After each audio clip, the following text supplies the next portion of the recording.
No Return. I will say this is a good game mode. It definitely is what we needed. After playing The Last of Us Part 2 and experiencing the superior gameplay that they offered, most of us were itching for DLC or another game mode, Factions 2, but nothing was there. Currently, I have about 15 hours in the No Return mode specifically, and overall, I'm having such a fun time. And not to mention, this game is only a $10 upgrade if you own the PS4 version. I will say I do enjoy the fact that they have so many different characters that you can play with, and they all play differently. Not only that, they also have their own separate skin sets. They have their own separate challenges that you can unlock. There's just a ton of content that they pushed into this one game mode. The things that I think they did very well is they made this a random generated run every single time you boot up the game, so it doesn't feel like you're playing the exact same missions over and over again. Although they are cycling through the same 4 game types with the different factions that you can encounter in this game mode, it doesn't feel as repetitive as you may think.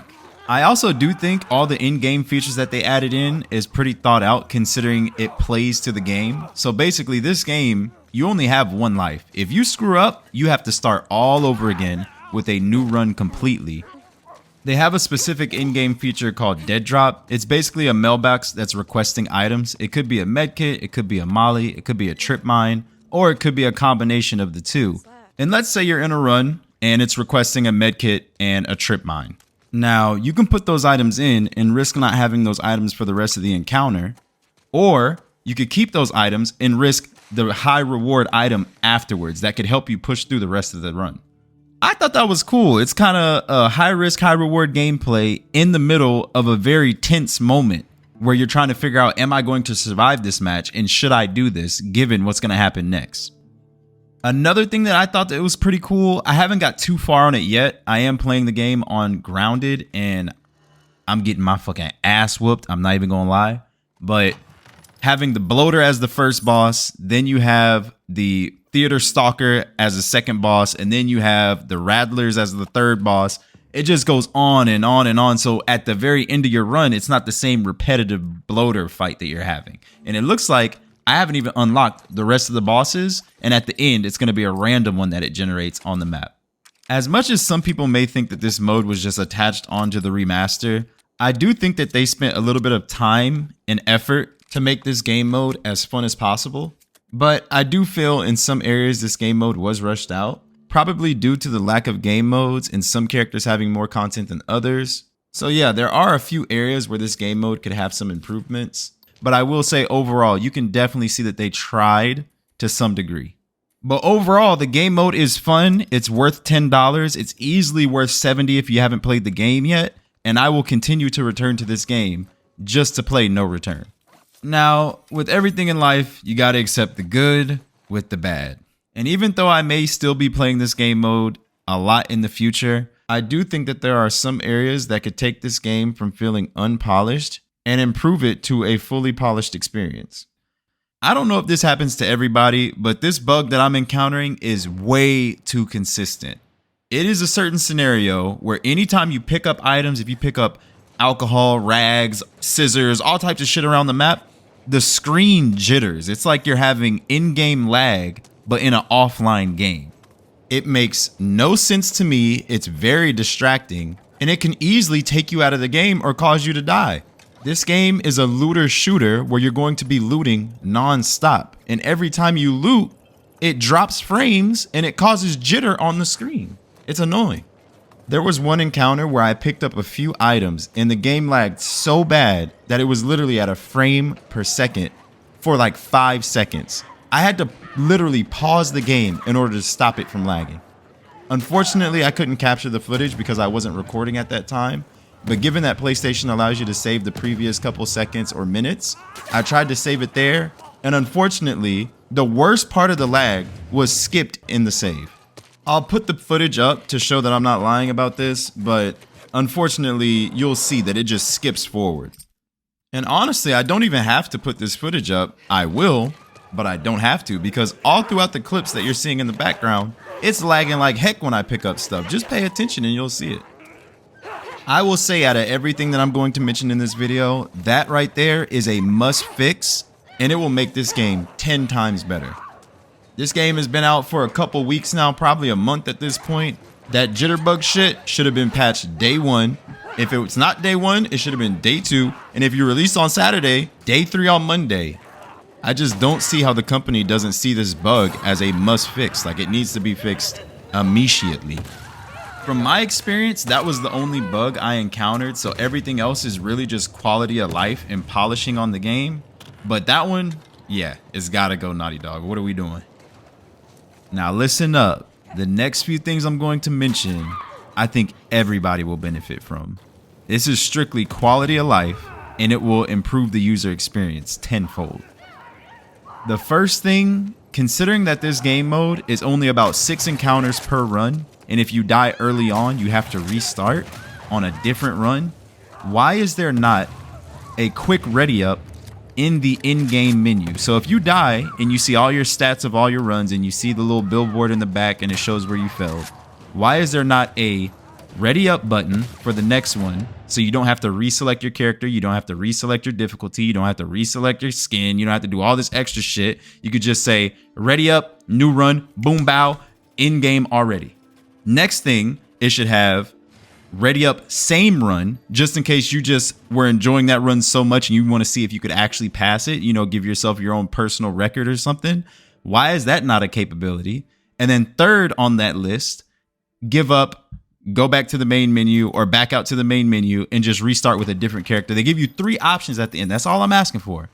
Ready up, new run, ready up, same run, return to menu. It's that simple. The next quality of life improvement would have to be the intermission period. Once again, once you complete your run, you spawn back into your hideout and you got to walk up to this chest, open this chest. You get all kinds of loot and all types of recipes and all this shit. Then you have to exit out of that menu. Then you walk over to the freaking trading post and you got to cycle through those items and buy certain things and then re-roll and do all that extra shit. Then you back out of that. You got to walk over to the workbench and you got to upgrade your guns. Then you pull the gun out, take the bullet out, take the ammo out. It's just so many especially that workbench. There's so many animations associated with that. All those animations, don't get me wrong, they're cool to see, mainly in single player. But in this mode, considering how many times you're going to be playing through these runs and how many times you're going to be upgrading your stability on your guns and shit, take it out. I don't need to see it every single time. I'm sorry. There needs to be an intermission period to where it's a simple UI. Basically, if you played a game like Phasmophobia and you're in the hub world, you have your main board where it shows all your people. Then you have to the right, you have your other board where it shows all of the different items you could buy and store into your pockets. Then on the left side, you have all the different maps you can choose from. Something like that. Simple UI where you can cycle through all the different pages with R1 and L1. So you have one page dedicated to your encounter or your run. Then you have another page dedicated to the trading post, another page dedicated to the workbench, your supplements, and so forth. That simple. Out of the 15 hours that I have in this game mode, I would not put it past that at least 2 hours of that is me just looking at the workbench, taking bullets out my gun, and sticking random suppressors and shit on my rifle. These next few quality of life recommendations that I have are strictly towards the grounded difficulty. I do think that these need to be put in the game because it kind of makes grounded even harder than what it already is. But in the grounded difficulty, of course, you do not have listen mode. And as you may know, inside of No Return, you need listen mode to highlight where certain safes are if you're inside of the capture game mode, or inside the assault or hunted mode, you could use listen mode to pinpoint exactly where the supply crates spawn in. And without listen mode on grounded, you see it for a couple seconds. And if you're healing or trying to do something or picking up ammo, you could lose it within seconds. And there's no way of finding it unless you just stumble upon it. I think that is a pretty big change that needs to happen, as well as for every single difficulty that they have in the game. Beforehand, before you start an encounter, you can look at all the mods that are going to be in that specific encounter. Now, let's say you're spawning in and you forget what those mods are. There's actually no way of being able to tell exactly what that is again. There should be some type of pause menu where on the side it shows you exactly what was on that little Polaroid picture that they were showing beforehand. That one could be more of a user mistake, so it's just me being an idiot, but it would be nice to have. Now, I could go on to complain about the ugly ass filters that they have in the game. Some of that shit, I can't see nothing. I remember I spawned in on this one map and I got the blood filter. I couldn't see shit. There was a motherfucker in front of me I couldn't even see. But they have custom runs where you could take all that shit out and you could still do your unlockables. You could still do your challenges. So I'm not going to complain about that. I do think for the AI encounters, you should have some type of control over where they stand, because you could run away and they will not follow you. You could help them out and they'll run straight into a horde of enemies. I was helping out Dina, dumbass. I'm sorry, Dina, but you're a fucking idiot. I was helping Dina out. Next thing I know, 4 enemies run through the door and she just, take me. And she just jumps in between all of them and gets fucking bodied and I lose. It's just annoying. Like, I could do all I could possibly do to help out the AI, and if they just run into 4 enemies, there's nothing I can do about that.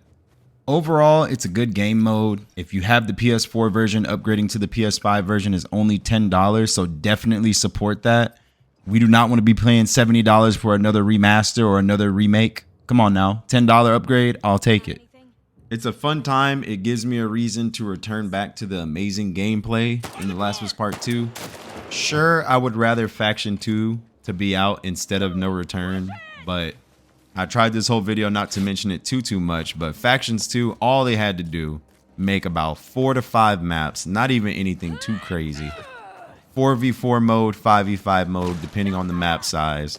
With The Last of Us Part 2's gameplay, that would have been so fucking fun. We didn't need this extra ambitious battle royale with a battle pass with all these skins and different guns. We did not need all that. We just needed team deathmatch, elimination, or capture the flag, or some type of mode, and that's it. But instead, they canceled the whole thing altogether and gave us No Return. Thanks. Now hold on real quick. I almost forgot. Why the hell is Joel and Tommy the only 2 motherfuckers that you cannot dodge with in this game, bro? The Last of Us Part 2 is literally formed around like melee mechanics and dodging. Why can you not dodge with them, bro? That legit makes them the most annoying people to play in the game because you're so used to dodging with everybody else. Throughout all of No Return, you have 3 motherfuckers that have a nerf on them. You got Joel and Tommy who cannot dodge, and you have Manny who cannot create their own health pack. Who gives a fuck about not being able to create your own health pack, because you could easily just buy them shits from the trading post? Like, who cares? I'm perfectly fine with having them being the most difficult people to play in the cast, giving them a nerf or whatever. But the dodge button, bro? You know how this game is literally centered around dodging? There is no fucking way that you can get out of certain fights without using the dodge button. And they say they're more sturdy to melee attacks. That's bullshit, bro. It is what it is at the end of the day. You got to take it or leave it. But as an employee or a lead or whatever you are at Naughty Dog, you should have known that majority of people, when they saw this mode, were most excited to play with Joel again, considering he was the main character in the first game. And adding a debuff on him of the dodge button, bro, that's an L, fam. That ain't it. That ain't it. We need to go back to the drawing board with that one, fam. Anyways, I hope you enjoyed the video. If you made it this far into the video, you had to have liked something or disagreed with something. Give me a thumbs up. Leave a comment if you disagreed, and I'll catch y'all next time. Peace.